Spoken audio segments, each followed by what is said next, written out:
Hi అందరికీ. ఈరోజు మనం ఐడిఏ బొల్లారంలో ఉన్న శ్రీ జగన్నాథుని టెంపుల్ విశేషాలను గురించి తెలుసుకుందాం. ఇది ముందుగా వెళ్ళిన వెంటనే మనకి మెయిన్ ఎంట్రన్స్ అండి. ఇక్కడ నుంచి వెళ్తే మనం గర్భగుడికి చేరుకోవచ్చు. అసలు రథయాత్ర అనేది ఎందుకు జరుగుతుందో ఇప్పుడు తెలుసుకుందాం.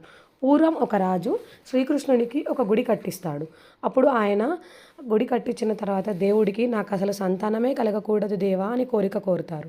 అప్పుడు ఆ రాజుగారి భార్య చాలా బాధపడుతుంది, చాలా దుఃఖిస్తుంది. అప్పుడు వారికి దేవుడు శ్రీకృష్ణుడు ప్రత్యక్షమయ్యి అసలు రాజు మీరు ఎందుకు ఇలా కోరిక కోరారు అని అడుగుతారు. అప్పుడు ఆ రాజుగారు చెప్తారు, తర్వాతి తరం అంటే మనవాళ్ళు తర్వాత కొడుకులు ఎవరూ కూడా మా నాన్నగారు మా తాతగారే గుడి కట్టించారని గొప్పగా గర్వంగా చెప్పుకోకూడదు, అందుకనే అలా కోరిక కోరాను దేవా అని చెప్తాడు.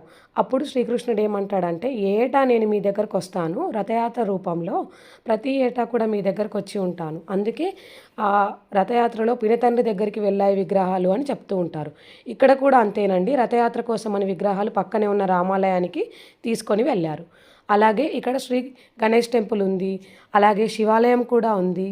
అండ్ కొంచెం మనం ముందుగా అక్కడికి కొంచెం ముందుకు నడుస్తూ ఉంటే అక్కడ అమ్మవారి టెంపుల్ మా బలి టెంపుల్ అని కూడా ఉంది. అంటే దుర్గామాత టెంపులే అండి, ఇంకొక రూపం. మా భీమల టెంపుల్ అంటే అది కూడా ఇంకో రూపం. అలాగే మహాలక్ష్మి టెంపుల్ కూడా ఉంది ఇక్కడ. అండ్ కొంచెం పక్కకు వస్తే హనుమాన్ టెంపుల్ కూడా ఉందండి. అలాగే ఇక్కడ ఒక ఫౌంటైన్ కూడా నిర్మించారు. కొంచెం ఒక హైట్ స్తంభం పైన రాధాకృష్ణ విగ్రహాలు అనేవి పెట్టారు. ప్రసాదాలు కూడా ఉంటాయండి ఇక్కడ.